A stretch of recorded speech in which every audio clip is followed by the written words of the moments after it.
घोटकी जे कच्चे वारो इलाइक़ो रावंती ॿेलो गुज़िरियल ड्रिघे अरसे खां धाड़ेलनि जी महफ़ूज़ पनाहगाह तौरु लेखियो वञे थो। रोंती जे कच्चे वारो इलाइक़ो कश्मीर जे कच्चे सां गॾु पंजाब जे सादकाबाद ऐं कश्मीर सां मिलंदड़ बलूचिस्तान वारनि इलाइक़नि सां मिलियल हुअण करे पुलिस समेत अक्सर फोर्सिस जा ऑपरेशन घटि कामयाब रहिया आहिनि। महदूद वसीलनि, घटि तरबियत ऐं ॿियनि केतिरनि ई सबबनि जे करे रोंती जे कच्चे में ऑपरेशन हुकूमत लाइ हिकु वॾो चैलेंज बणियल आहे। रोंती जे कच्चे में केतिरा ई पुलिस अहलकार ऐं ऑफिसर मुख़्तलिफ़ वक़्तनि ते शहीद थिया आहिनि।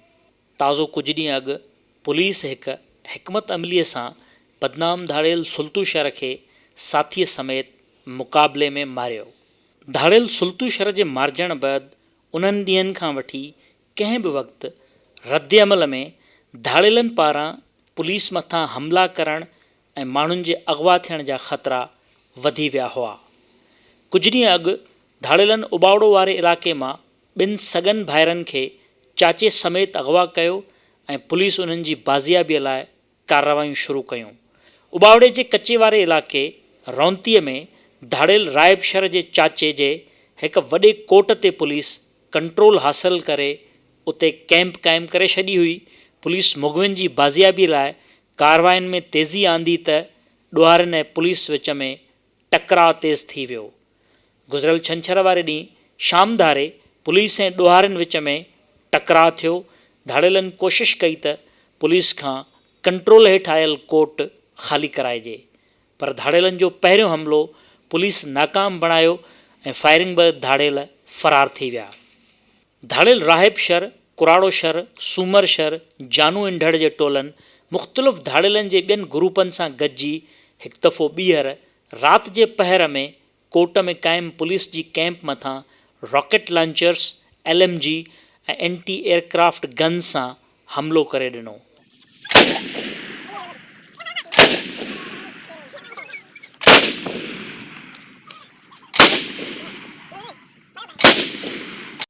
चइनी तरफ़नि खां राति जी ऊंदाहीअ में थियल ख़तरनाक ऐं शदीद हमले में वेढ़ कंदे DSP उबावड़ो अब्दुल मालिक भुट्टो, SHO मीरपुर माथेलो अब्दुल मालिक कमांगर, SHO दीन मोहम्मद लगारी, पुलिस एहलकार जतोई पिताफ़ी, सलीम चाचड़ शहीद थी विया, जॾहिं त SHO रोंती ग़ुलाम अली बिरोईअ समेत 4 एहलकार ज़ख़्मी पिणु थिया। माण्हू अगवा थिया असांजे उबाड़े जे हद मां 3, उन्हनि जे ख़बर इतला मिलियो त फलाणे ॻोठ में आहिनि।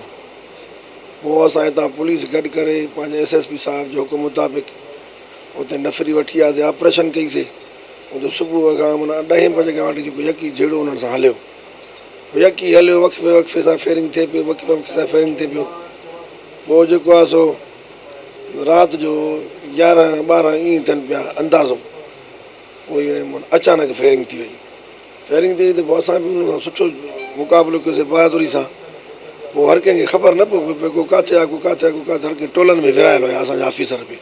यकी जहिड़ो हलियो, यकी जहिड़ो कोई काफ़ी देरि ताईं हलियो। पुलिस हुननि जा बि ॾुआरी थी सघे थो नुक़सान थिया हुजनि या को ज़ख़्मी थिया हुजनि, उहो असांखे इतला कोन्हे। बाक़ी असांजा जवान जेके शहीद थिया, कुझु ज़ख़्मी थिया। धाड़ेलनि कोट ते कंट्रोल हासिल करे पुलिस जूं गाॾियूं, शहीदनि जा लाश ऐं हथियारनि ते कब्ज़ो करे वरितो, जॾहिं त कुझु अहलकारनि खे यरगमाल पिणु बणायो वियो। राति देरि सां थियल धाड़ेलनि जे हमले में शहीद अहलकारनि ऐं ऑफिसरनि जा लाश कोट मां मीरपुर माथेलो मुंतक़िल कया विया। मीरपुर माथेलो जी पुलिस हेडक्वार्टर में शहीद पुलिस ऑफिसरनि ऐं अहलकारनि जी सरकारी एज़ाज़ सां जनाज़े नमाज़ अदा कई वई ऐं खेनि सलामी पिणु ॾिनी वई। जनाज़े नमाज़ में MNA सरदार मोहम्मद बख्श महर, DIG सखर जावेद जिसकाणी, SSP तनवीर तुनियो समेत वॾे अंग में शहरनि इलाइक़े वासियुनि शिरकत कई। को सलाम देंगे।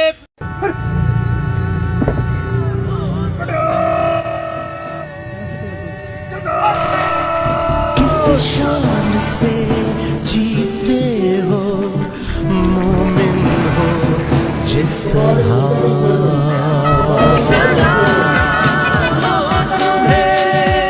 जॾहिं त SHO अब्दुल मालिक कमांगर जी जनाज़े नमाज़ सखर जे पुलिस हेडक्वार्टर में अदा कई वई। पुलिस हेडक्वार्टर में थियल जनाज़े नमाज़ में SSP Sukkur, SSP Khairpur, DC Sukkur, commandant rangers, MNAs, MPAs, चूंडियल नुमाइंदनि तोड़े शहरियुनि वॾे अंग में शिरकत कई ऐं खेसि सलामी पिणु ॾिनी वई। अल्लाहु अकबर अल्लाहु अकबर अस्सलामु अलैकुम व रहमतुल्लाह अस्सलामु अलैकुम व रहमतुल्लाह। अलविदाई सलाम सलाम हम।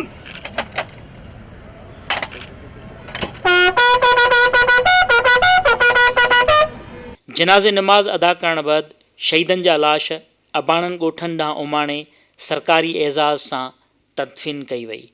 कैमरामैन सलाउद्दीन सां गॾु जान मोहम्मद महर, KTN न्यूज़, सखर।